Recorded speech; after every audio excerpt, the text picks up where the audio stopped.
اصلاحات کا نعرہ لے کے پاکستان تحریک انصاف کی حکومت جو ہے انہوں نے حکومت بنائی. 3 طرح کے اصلاحات ہیں جن پر کہ کام ہوا, بڑے سامنے نظر آتے رہے.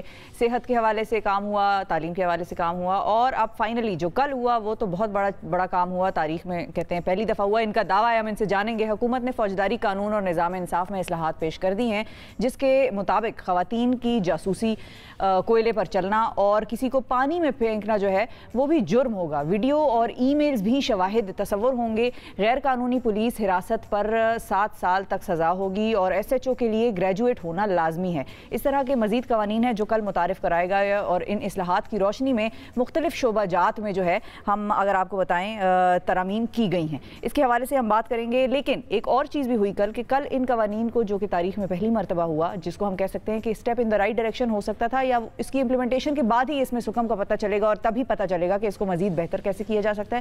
لیکن اس کو مسترد بھی کر دیا گیا. اسی حوالے سے ہم بات کریں گے. ہمارے ساتھ ملیکہ بخاری صاحبہ موجود ہیں جو کہ رہنما ہے پاکستان تحریک انصاف کی اور پارلیمانی سیکرٹری ہیں برائے لا اینڈ جسٹس. السلام علیکم ملیکہ. السلام علیکم. Congratulations. Thank you very much. Very well deserved.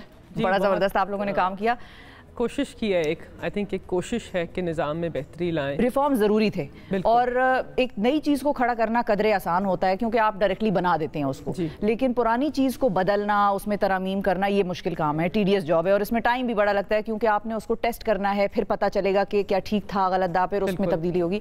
اب یہ فوجداری قوانین کی اصلاحات ہیں کیا, اور چیدہ ان کے نکات کیا ہیں؟ Thank you. دیکھیں شفا, پہلی بات تو یہ ہے کہ پاکستان کی 70 سالہ تاریخ کے اندر پہلی دفعہ کسی حکومت وقت نے اس جامع طریقے سے پاکستان کے فوجداری نظام میں اصلاحات کی ہیں. تو پاکستان کی عوام کو, پاکستان تحریک انصاف کے ہر ووٹر, ممبر, سپورٹر, سب کو مبارکباد پیش کرتے ہیں. آئی تھنک کہ ہماری منشور کی ادائیگی کے لیے کل بہت اہم دن تھا, بیکاز ہم نے تو اپنی پارٹی کی بنیاد ہی انصاف کے نعرے کے اوپر کرٹک سے بھی آپ لوگوں کو کل تعریفی کلمات سننے کو ملے اس کام پہ. چلیں, بہت اچھی بات ہے, بیکاز ہم تو عام آدمی کی جو زندگی ہے اس کو آسان کرنا چاہتے ہیں نا. اصلاحات میں سب سے بڑی بات ہم یہ کر رہے ہیں کہ ایک آڈیو ویڈیو ریکارڈنگ کا جو ہم نظام رائج کر رہے ہیں, اگر کسی کی سٹیٹمنٹ پولیس آفیسر کے سامنے ریکارڈ ہوگی یا میجسٹریٹ کے سامنے, اگر اس کے اندر آڈیو ویڈیو ریکارڈنگ کا نظام رائج ہو جائے گا جو دنیا بھر کے اندر رائج ہے, تو اس سے مقدموں کو آگے جانے میں آسانی پیدا ہوگی. ٹیکنالوجی ڈریون کر رہی ہے, اور یہ دنیا کے دیگر ممالک یہ کر چکے ہیں اور پاکستان پیچھے رہ گیا تھا. ہم پاکستان کو ماڈرن سٹینڈرڈز کے ساتھ آگے لے کر آ رہے ہیں. اس کے اندر خواتین کے جو کیسز ہیں اس میں بھی یہ بہت اہم کردار ادا کرے گا. بہت سارے ایسے کیسز میں نے دیکھے جب میں parliamentary secretary law and justice بنی, جن میں خواتین دباؤ کی وجہ سے, سامنے نہیں آتی, کسی طاقتور کی وجہ سے اپنے بیان سے منحرف بھی ہو جاتی ہیں, یہ سامنے نہیں آتی. لیکن اگر کوئی آڈیو ویڈیو ریکارڈنگ کا سلسلہ ہوتا, ان کی شہادت ریکارڈ ہوتی, تو پھر کیس کے اندر کوئی مضبوط ثبوت ہوتا اور شاید اس طرح اکوٹل کیسز کے اندر نہ ہوتا. اس کے ساتھ ساتھ ہم نے ایک نظام انٹروڈیوس کیا ہے جس کے اندر ہم چاہتے ہیں کہ جن کیسز کے اندر پلی بارگین ہو سکے. آپ جانتے ہیں کہ ہمارے نظام عدل کے اندر بہت سارے ایسے کیسز ہیں جس کے اندر لوگوں نے چھوٹے چھوٹے جرائم کیے ہیں لیکن بہت لمبی سزا کاٹ رہے ہیں. اور پاکستان کی جو پریزنس ہیں وہ انڈر ٹرائل پرزنرز سے, ایسے لوگوں سے بھری ہوئی ہیں جن کو وہاں نہیں ہونا چاہیے شاید. تو ہم نے پلی بارگین کا ایک کانسیپٹ رکھا ہے کہ اگر آپ کی سزا 7 سال سے کم ہے اور سزائے موت نہیں ہے, امپریزمنٹ فار لائف نہیں ہے, آپ نے بچیوں, خواتین اور بچوں کے ساتھ کوئی جرم نہیں کیا, تو پلی بارگین کا ایک کانسیپٹ انٹروڈیوس کیا ہے. اس کا پورا ایک نظام درج ہے. ایسے نہیں چھٹ جائیں گے, کورٹ کے سامنے آئیں گے, شواہد پیش ہوں گے اور پھر اس کا ایک چھوٹا حصہ آپ کاٹ کر چھوٹ جائیں گے. آئی تھنک اس سے ہمارے نظام کے اندر جو بیک لاگ ہے وہ ختم ہوگا اور جو اہم سنگین جرائم ہیں اس کے اوپر ہم فوکس کر سکیں گے. اس کے ساتھ ساتھ انڈر ٹرائل پرزنرز کے لیے بھی ہم نے ایک کانسیپٹ انٹروڈیوس کیا ہے کہ اگر آپ اپنی سزا کا ایک حصہ کاٹ چکے ہیں تو پھر آپ کو باہر آ جانا چاہیے. اس کے ساتھ ساتھ پی پی سی کے اندر ہم نے امینڈمنٹس کی ہیں. اسٹاکنگ کی ایک اوفینس ہم نے ڈالی ہے کیونکہ ہم نے دیکھا کہ بہت سارے قوانین تھے پاکستان پینل کوڈ کے اندر, بہت سارے جرائم تھے, لیکن اسٹاکنگ کی ایک اوفینس جو دیگر ممالک کے اندر تھی اس کے اندر موجود نہیں تھی. اگر خواتین کا آپ پیچھا کریں, انکمفرٹیبل فیل کرتی ہیں اور پھر یہ پیچھا کرنا کسی اور سنگین جرم کو لیڈ کرتا ہے, اس تک پہنچتا ہے, تو اس کو وہیں روکتے ہیں اور ریاست پھر اس قسم کے مردوں کے ساتھ سنگین طریقے سے پیش آئے گی. آئی تھنک اسٹیٹ کی طرف سے ایک امپورٹنٹ میسج بھی گیا ہے. اس کے ساتھ جیسے آپ نے بتایا کہ ایس ایچ او جو ہیں ان کو بہتر تعلیم یافتہ ہونا چاہیے. آئی تھنک یہ بہت اہم ہے بیکاز عوام ان کے پاس آتے ہیں, اپنے کیسز کو رجسٹر کرواتے ہیں. پھر آن لائن FIR کا جو اندراج ہے اس کو ہم نے یقینی بنانے کی کوشش کی ہے. آئی تھنک یہ بھی بہت اہم ہے. اور پھر کورٹس کے اندر سارا ایک آڈیو ویڈیو ریکارڈنگ کا سسٹم رائج ہوگا. آئی تھنک یہ بہت اہم ہے بیکاز جو لوگ کرمنل پریکٹس کرتے ہیں وہ جانتے ہیں کہ جو آدمی اپنی شہادت پیش کر رہا ہوتا ہے یا خاتون اپنی شواہد دے رہی ہوتی ہے اور جو ریکارڈنگ ہو رہی ہوتی ہے اس کے اندر بہت تضاد ہوتا ہے. اس تضاد کو ختم کرنے کے لیے ہم نے کہا کہ ٹرانسکرپٹ 24 گھنٹے کے اندر بن جائے گی. جو آپ کہیں گے اس کو ویسے ہی ریکارڈ کر دیا جائے گا تاکہ پھر کسی کے بیان کے اندر انٹر ہو رہا اور جس میں غلطیاں بھی ہو جائیں تو یہ بہت مشکل ہے. اس کے ساتھ ساتھ قانون شہادت کے اندر ہم نے امینڈمنٹ کی ہے. ایک بہت ہی اہم کیس سامنے آیا تھا, اس کا نام نہیں لیں گے, جہاں پر ایک پولیس آفیسر کو مار دیا گیا تھا. ہٹ اینڈ رن کیس تھا. صحیح ہے.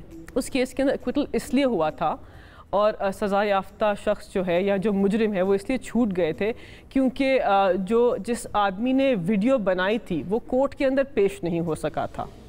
تو ہم نے اب ترامیم کر آڈیو ویڈیو ریکارڈنگ کا جو سلسلہ ہے اس کو ایڈمیسیبل, اس کو یقینی بنایا ہے. اگر ویڈیو بنانے والا خود بھی پیش نہ ہو, اس کی فورینسکس ہو جائے تو کورٹ اس کو ایویڈنس کے طور پر استعمال کر سکتے ہیں. آئی تھنک یہ بھی ایک بہت بیکاز اس لکونہ سے, اس پیچیدگی سے بہت سارے کیسز جو ہیں وہ اثر انداز ہو رہے تھے. تو ہم نے اس کو پڑھا ہے, جامع طریقے سے اس کو سمجھا ہے. پھر ہم نے باقی ممالک کی جورسڈکشنز کا, ان کے فوجداری قوانین کا مطالعہ کیا اور اس کے بعد پھر ہم اس کے اوپر آئے کہ ان 4-5 اہم چیزوں کو 700 ترامیم کے ذریعے ہم پاکستان کے نظام عدل کے اندر لے کر آئیں. اور سپریم کورٹ بار ایسوسی ایشن نے کل اس کو مسترد کر دیا ہے. لیکن ہمارا سوال ہے, آنا چاہ رہی تھی کہ مطلب یہ اب امپلیمنٹ کیسے ہوگا, اس کی رکاوٹیں کیا ہیں. ایک رکاوٹ تو ہم اس کو کنسیڈر کرتے ہیں کہ سپریم کورٹ بار ایسوسی ایشن نے اس کو مسترد کر دیا, سو ہرڈل. اگلی رکاوٹیں کیا ہوں گی اس کی؟ یہ سپریم کورٹ بار ایسوسی ایشن نے مسترد کیوں کر دیا؟ کہ پاکستان کے وکلاء کی ایک اہم نمائندہ آرگنائزیشن ہے. آپ کا کام ہے نظام عدل میں بہتری لانا, آپ کا کام ہے عام آدمی کے حقوق کی پاسداری کرنا. اگر فوجداری نظام سے عام آدمی کے حقوق بہتر ہو رہے ہیں اور نظام عدل میں بہتری آ رہی ہے تو آپ اس کو مسترد کیسے کر سکتے ہیں؟ ہماری ان سے گزارش ہے, وہ ہمارے وکلاء بھائی ہیں, کہ بتائیے, آپ مطالعہ کیجئے, آپ بتائیے کہ اس کے اندر ایسی کون سی چیزیں ہیں جو پاکستان کے نظام عدل کو کمزور کرتی ہیں, عام آدمی کے حقوق کو مجروح کرتی ہیں. جب تک آپ جامع طور پر ہمیں بتا نہیں سکتے, اس کو مسترد کر دینا, آئی تھنک یہ بہت افسوسناک ہے. ابھی تو پڑھا بھی شاید نہ ہو پورا. بالکل. اور ہم ان سے یہی تو پوچھ رہے ہیں کہ کون سی ایسی شک ہے جس کے اوپر آپ کا اعتراض ہے. اور سب سے افسوسناک بات یہ ہے کہ ہم نے پاکستان کی ساری بار ایسوسی ایشنز کو, ہائی کورٹ بار ایسوسی ایشنز کو, سپریم کورٹ بار ایسوسی ایشنز کو خط ارسال کیے, آن بورڈ لیا ہوا تھا پہلے سے. بالکل, ان کو ڈرافٹ بھیجا اور کہا کہ آپ اس کا مطالعہ کر لیجئے اور بتائیں کہ آپ کی کیا سجیشنز ہیں. تو اس وقت آپ نے کچھ نہیں کہا اور اب آپ اس کے اوپر آبجیکٹ کر رہے ہیں, اس کو مسترد کر رہے ہیں. آئی تھنک بہت افسوسناک ہے. امپلیمنٹیشن کے اندر ہمیں بہت سارے مسائل درپیش ہوں گے, لیکن جو ہم نے کورٹس کو, ہائی کورٹ کو اپنی لوور جوڈیشری کی سپرویژن کے اوپر بہتر طریقے سے پابند کر دیا ہے کہ اگر 9 مہینے میں کوئی ٹرائل مکمل ہوگا تو اگر مکمل نہیں ہوا یا 3 سے زیادہ ایڈجرنمنٹس لی گئی تو ہائی کورٹ پھر سوال پوچھے گا کہ آپ نے یہ کیوں کیا. Report ministry of law and justice کے اندر بھی پیش ہوگی. تو اس کے اندر ہم نے کچھ ایسی چیزیں ڈال دی ہیں جیسے چیک اینڈ بیلنس کا جو نظام ہے, اکاؤنٹیبلٹی کا, احتساب کا نظام جو ہے ججز کا, وہ بھی بہتر ہوگا.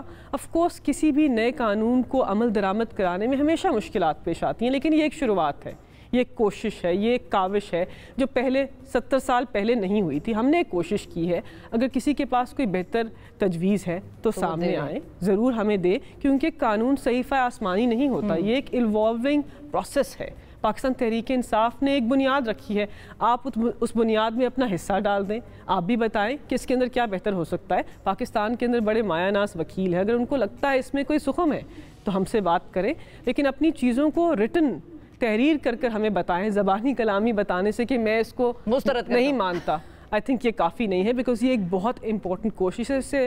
اس سے شفا عام آدمی جو ہے, جو پاکستان کا کمزور طبقہ ہے, اس کے لیے انصاف کی فراہمی میں, اس کے لیے انصاف کے لیے سفر میں بہت ساری آسانیاں پیدا ہوں گی. اور لاسٹ پوائنٹ, ایک مرسی پٹیشنز کا پروسیس ہے پاکستان کے اندر, بالکل اس کو ہم نے شفاف اور مضبوط کرنے کی کوشش کی. ایک کنیزہ بی بی کا ایک کیس ہے, میں نے کل بھی اپنی سپیچ میں اس کے بارے میں بات کی کہ ایک عورت نے 30 سال اپنی سزائے موت کا انتظار کرتے ہوئے گزار دیے, پھر اعلیٰ عدالت نے کہا کہ آپ تو ذہنی طور پر بیمار ہیں، اس لیے آپ کی سزائے موت کو کمیوٹ ہونا چاہیے. کیا ہمارے نظام عدل میں ایسی ناانصافی کی جگہ ہونی چاہیے جہاں کسی غریب عورت کو 30 سال اپنی زندگی کے کھڑے ہو گئے؟ مطلب دیکھیں، اور ایسے بہت سارے لوگ ہیں ہماری جیلوں کے اندر شاید جن کو وہاں نہیں ہونا چاہیے.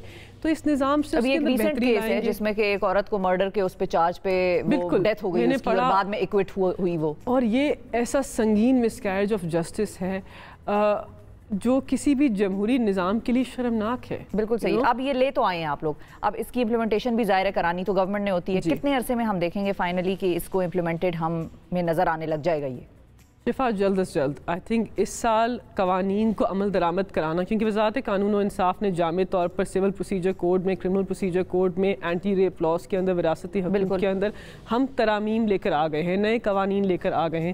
اب ہم نے پاکستان کی عدلیہ کے ساتھ مل کر، پاکستان کے وکلاء کے ساتھ مل کر، پاکستان کے ایکٹیوسٹ کے ساتھ مل کر، پاکستان کے میڈیا کے ساتھ مل کر، ہر عام شہری کے ساتھ مل کر، پاکستان کے ہر رکن پارلیمان کے ساتھ مل کر ان قوانین کو عمل درآمد کرانا ہے. یہ ہماری مجموعی ذمہ داری ہے. ایک انسان یا صرف وزارت قانون و انصاف یا پاکستان تحریک انصاف کی حکومت اکیلی نہیں کر سکتی. یہ پوری سوسائٹی کی ذمہ داری ہے اور انشاءاللہ ہم پرعزم ہیں کہ یہ قوانین عمل درآمد ہوں گے. ہم اس کی کوشش کریں گے اور پاکستان کے عام آدمی کو انشاءاللہ انصاف بھی ملے گا اور ان کے کیسز میں آسانیاں بھی پیدا ہوں گی. اور جس نظام عدل کی ہم نے بات کی تھی ہم اس کو پورا کریں گے اپنے دور اقتدار میں انشاءاللہ. جی بہت شکریہ ادا کریں گے. ملیکہ بخاری صاحبہ ناظرین ہمارے ساتھ موجود تھیں اور فوجداری اصلاحات کے حوالے سے اپڈیٹ دے رہی تھیں کہ حکومت پرعزم ہے کہ ان کو امپلیمنٹ کرائے گی. And that's what Pakistan Tehreek Insaf minute جب وہ حکومت میں آئے تھے اور اس سے پہلے بھی ان کے منشور کا یہ حصہ تھا. تو دیکھتے ہیں کہ کتنا کامیاب ہوگی حکومت ان کو امپلیمنٹ کرانے میں، اور جو اچھی چیز ہو اس کو امپلیمنٹیشن اس کی ضروری ہے. ہم بھی دعا گو ہیں کہ عام آدمی کو انصاف ملے اور اس کی زندگی آسان ہو.